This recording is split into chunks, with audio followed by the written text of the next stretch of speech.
Words of Joy and Hope. The first Sunday of Advent, Year A. Gospel according Dal to St. Vangelo Matthew chapter secondo 24, Matteo. verses 37 to 44. Commentary of Father Fernando Armelini. A happy Sunday and a good beginning of Advent to all.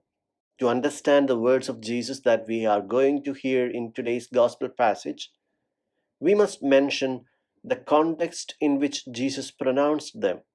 He is on the Mount of Olives and he is sitting with his disciples. He is contemplating the marvelous temple of which he foretold the destruction. The time of the Passover is near and pilgrims are arriving from everywhere. At certain point, Jesus begins to speak of a world that is about to end, and the disciples understand that he is not referring to the material world, he is referring to another world marked by sin, evil, injustice, and violence, and it announces a joyful event. This cruel world is destined to disappear. And to present this joyful message, he uses apocalyptic language, which his listeners understand very well, but may be a bit enigmatic for us. It says that the sun will be darkened, the moon will no longer give its light, the stars will fall from the sky, the powers of the heavens shall be destroyed.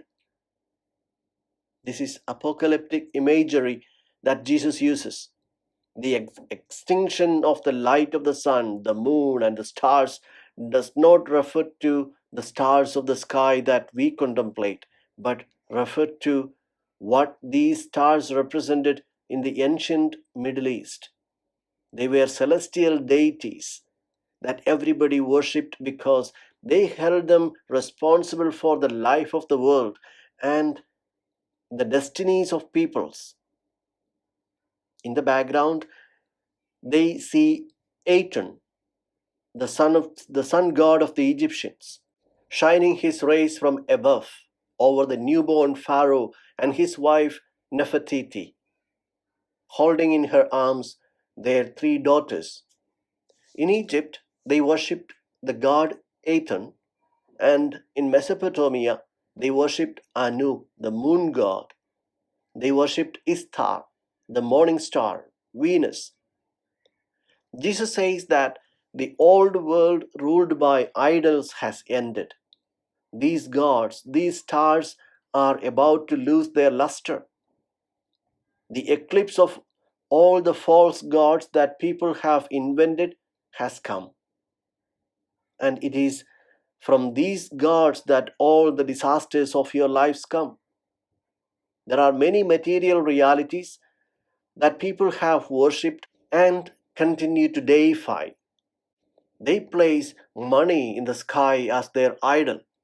And when people worship the money god, when it is he who directs people's choices, when the purpose of life is to accumulate money, we have that world that we know so well, a world immersed in the darkness of selfishness, a world in which every day we see a procession unfolding before our eyes, a procession of sufferings, of dramas and tears. The mighty has always been placed in the heavens, the pharaohs, the superman. No, the heavens are not their home. Heaven is the abode of the one God, and all idols must be expelled from heaven. All these stars must be returned to earth. They are people, not God. And the divine aura that envelops them must be dissolved.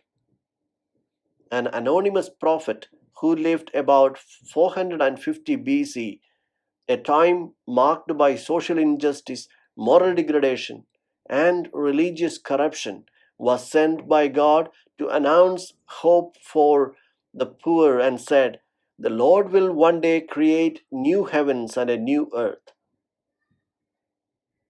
Jesus refers precisely to this expectation of the new world of the new heavens, cleansed from idols. The narrative of the Garden of Eden is not the lament of a lost paradise. It is the project of a new world that we are called to build. It is not an unattainable dream. The disciple is sure that Christ's promise will be fulfilled. Our brethren of faith of the early generations believed in the disappearance of the old world and the birth of a new world. In the second letter of Peter, it says, according to the promise, we look for a new heaven and a new earth, wherein shall reign righteousness, the righteousness of God. It is the world of peace, love, joy, of fraternity that we all are called to build. We ask ourselves now, who will come to start this world? Jesus, of course. Let us listen to the name by which he introduces himself. For as it was in the days of Noah, so it will be at the coming of the Son of Man. Son of Man is an expression that in the Gospels we find about 70 times in the mouth of Jesus, who calls himself the Son of Man. Therefore, it is a significant expression. The foxes have their dens. The Son of Man has nowhere to lay his head. He is this Son of Man. Who do they say the Son of Man is? That is, what is it that they understand about me? I am the Son of Man. He shall be delivered into the hands of men and shall be killed. He is the Son of Man. Why does Jesus define himself in this way? To understand it, we must refer to a vision that is told in chapter 7 of the book of Daniel, where the prophet says that he saw coming out of the sea, which is a symbol of all that is contrary to life, four beasts, one worse than the other. The first is a lion, the symbol of the Babylonian Empire. Look behind me at the walls of the famous processional way leading to the Ishtar Gate in Babylon, where the lions are depicted. The Babylonians who mutilated all peoples. How long did their reign last? Until a bear came, the Medes who conquered Babylon. Then came a leopard, the Persians, swift as the leopards conquered the whole ancient Middle East. But it is not over. Then came a more terrible beast, Alexander the Great. To what are all these empires compared, if not to beasts that ravage and plunder peoples? A beast dominated and maimed until a stronger beast came onto the scene. If you want to see the famous bas-relief or bas-relief, a stone-cut image, they are in the British Museum. They are 3 kilometers of bas-reliefs that adorned the halls of the palace of the king of Nineveh, the Assyrians. If you look at these bas-reliefs, you will notice what these people achieved, what exploits these kings boasted of, and what was the ideal of the cultivated man in these people. Observe King Ashurbanipal fearlessly facing a lion. In these bas-reliefs are represented only by scenes of wars, violence, massacres of enemies, of fight against lions.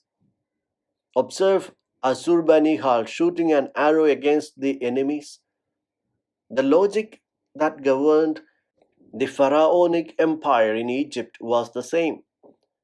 Ramses II, who kills enemies, crushes the head of one enemy and strikes another. This is a world of beasts, not of human world. In fact, in the vision of the prophet Daniel, after these beasts, an old man enters the scene wrapped in a white robe, symbol of the light of God. He represents God. Then among the clouds of heaven appears a son of man, and approaches the old man. This son of man in Hebrew, Ben Adam, simply means man.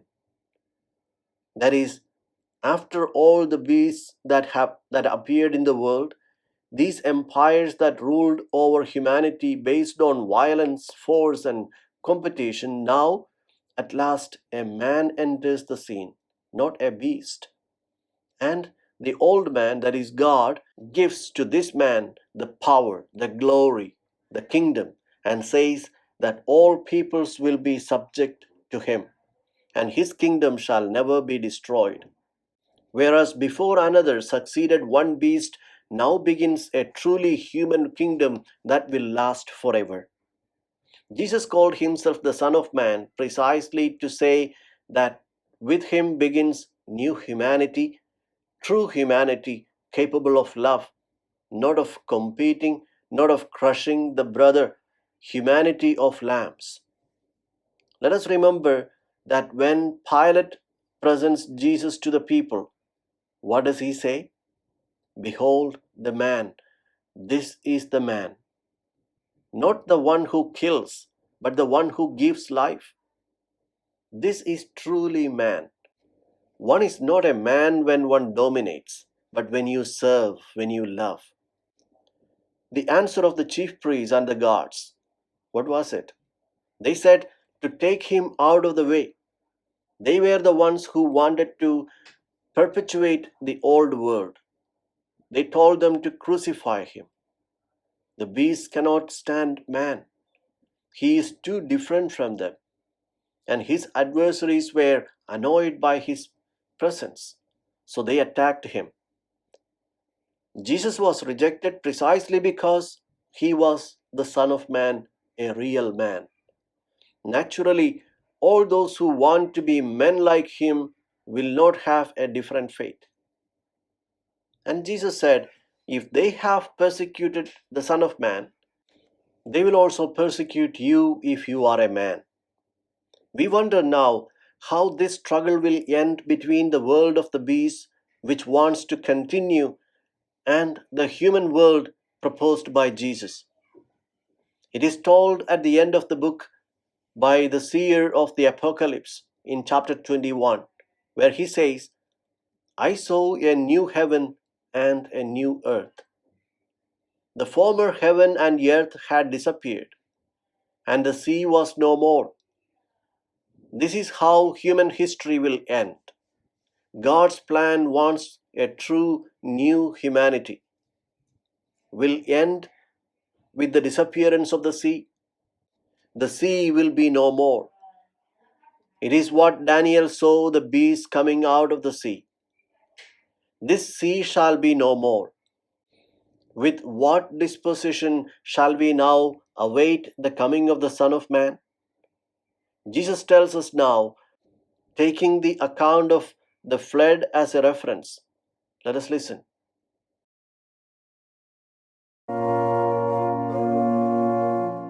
In those days before the flood, they were eating and drinking, marrying and giving in marriage, up to the day that Noah entered the ark.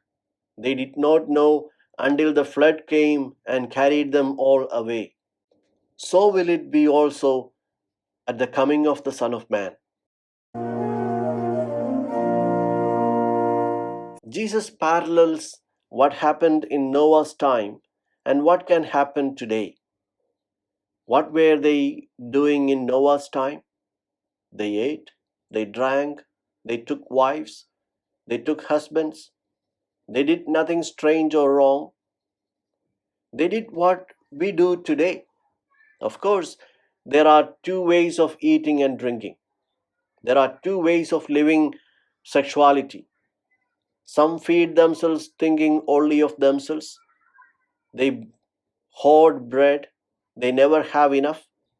They don't care about the needs of others. Or they even get upset if someone approaches them to take some bread from them.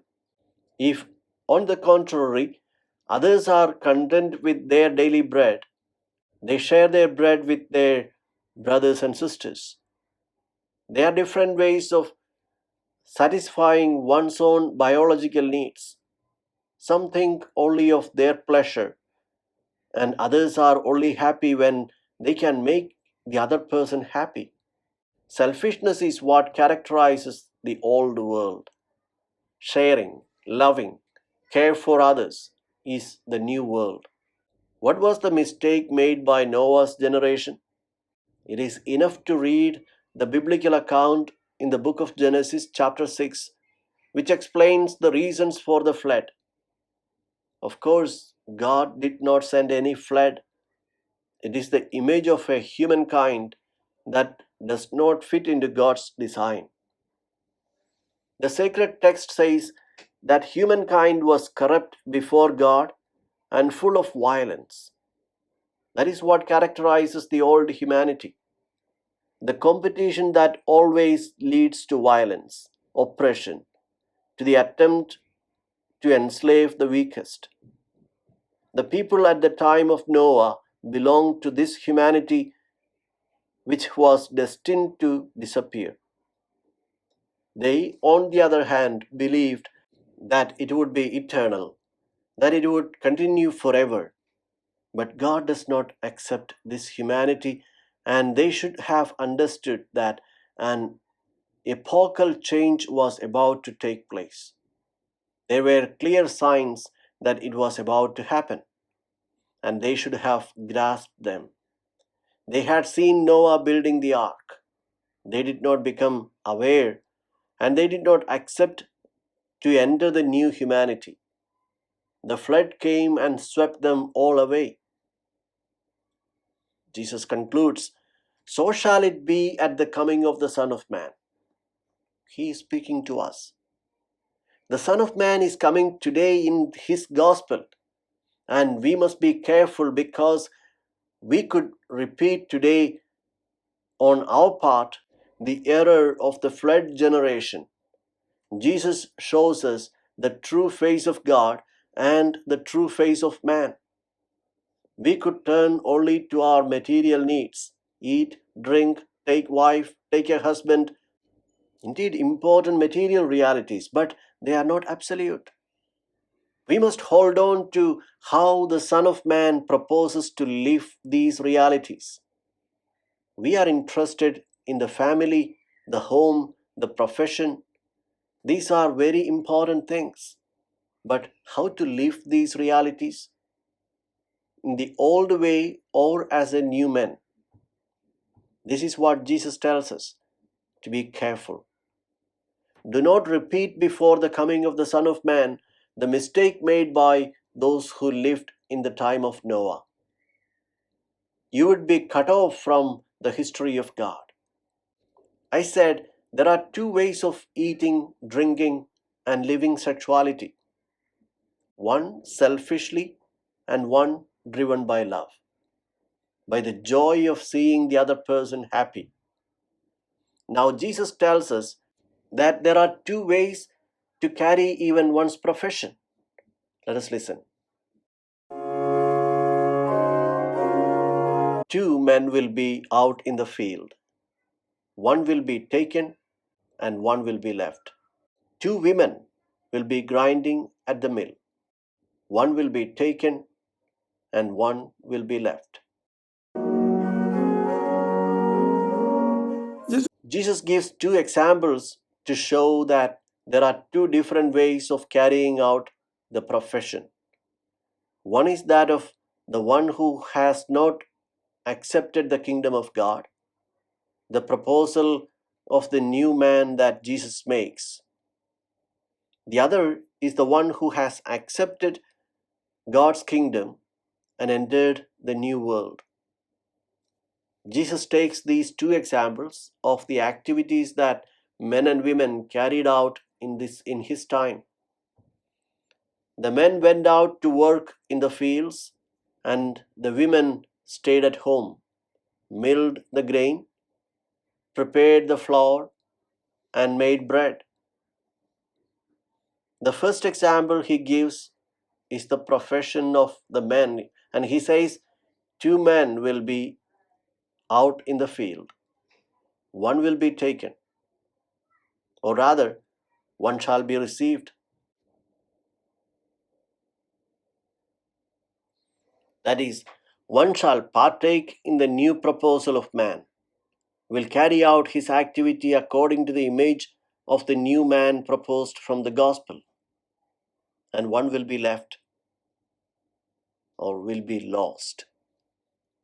When the gospel enters a person's life, they no longer do the work as before. They do it differently, and it has different objectives. Let us take some examples to understand well. When the tax collectors came to the Baptist, people who were always frowned upon, the Baptist does not say that they have to leave to collect taxes. It is a service that must be done, but it can be done in two ways. One is that of those who think of taking advantage of their position to steal, and the other one is that of those who exercise this profession carefully because they want that money to be used for the good of the whole community. The Baptist also addressed soldiers. What should we do? The Baptist does not say to throw down your arms, to leave their profession. It is necessary to maintain order in society, but this profession can be done in two different ways. One is that of those who take advantage of their strength to intimidate and commit abuses. The other is those who put themselves at the service of the common good, of the standard order. Let us take now another example taken from daily life as Jesus did, but from our life.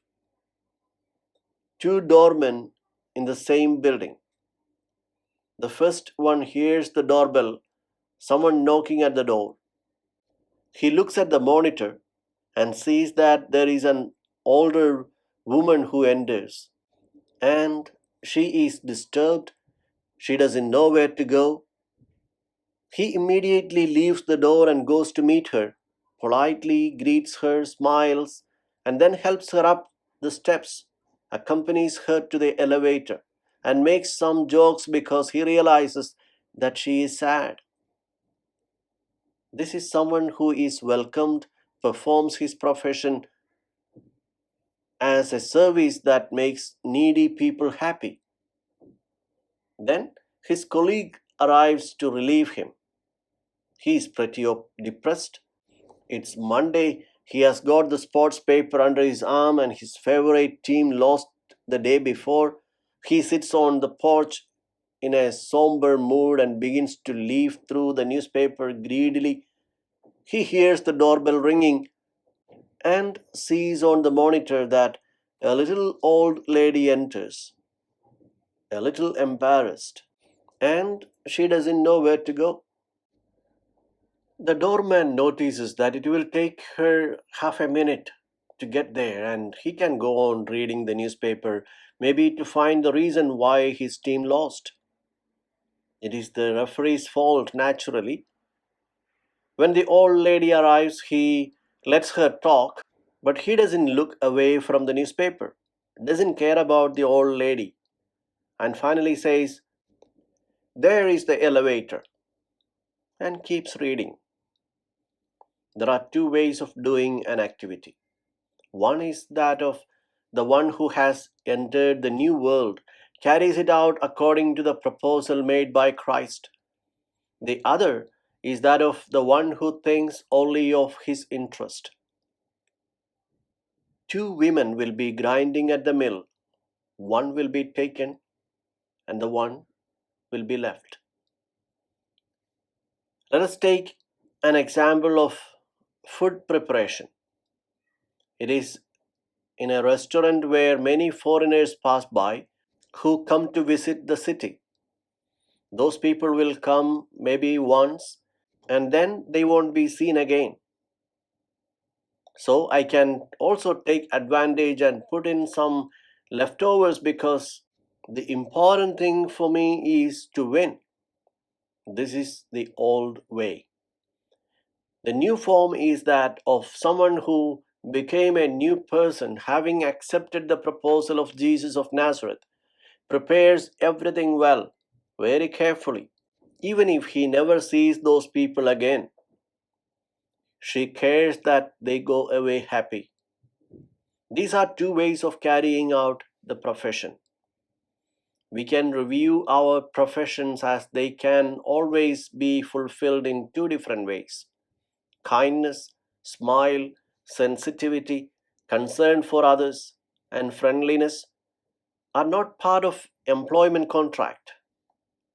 One is accepted, one becomes part of the new world, of the kingdom of God, of those who have as the objective of their activity the attention to the need of his brother. The other is left behind. One is saved, that is, behaves as a true man because he loves, while the other remains shrouded in the darkness of selfishness. Not all entered Noah's ark, only a few. It is no wonder that even in the kingdom of God, not all enter, and many are left out. They have heard the Beatitudes of Jesus, but they prefer those of this world. They are not accepted. The alternative between these two options is dire because the choice is between being a man and not being a man. And now the recommendation is to be attentive. One could get distracted and not notice the coming of the Son of Man, who comes to receive you in the new world. Let us listen. Therefore, stay awake, for you do not know on which day your Lord will come. Be sure of this: if the master of the house had known the hour of night when the thief was coming, he would have stayed awake and not let his house be broken into. So too, you also must be prepared, for at an hour you do not expect, the Son of Man comes. Do not fall asleep, says Jesus. Stay awake always, for you do not know on what day your Lord is coming. Unfortunately, many translations put the verb in the future tense. You do not know on what day the Lord will come. Then was born the catechesis that waved like a scarecrow the coming of the Lord, that is, like the time of the coming of the final judgment of life. This catechesis is detrimental because that encounter with the Lord, which should have been desired for the whole of life, was instead feared. The Lord comes today with His gospel. He comes to propose to you the new man, and you must be attentive not to lose the opportunity to let yourself be involved in the kingdom of God. To recommend this vigilance, Jesus uses the image of the thief who arrives very suddenly and unexpectedly. The rabbis did not use the image of the thief, but the Christians liked it very much because it was the so called thief. How to remain vigilant, to be attentive, how to stay awake. I would suggest cultivating silent reflection. In all this confusion in the media, cultivating sensitivity, the evangelical values, not to be dazed by the publicity of the fashions, of the current morals, of the so do all, of saying that everything is fine when I like something. To be vigilant means to pay attention and to be able to discern between what makes you like the Son of Man, what makes you a true person, and that which dehumanizes you. Even though the majority approves it, we may ask ourselves, are there many or few today who stay awake to welcome the coming of the Lord? Perhaps they are few, as in Noah's time. There were not many that understood that a new world was about to be born. Do not be surprised if they are few. Be alert not to miss the opportunity of your life. I wish you all a good Sunday and a good week.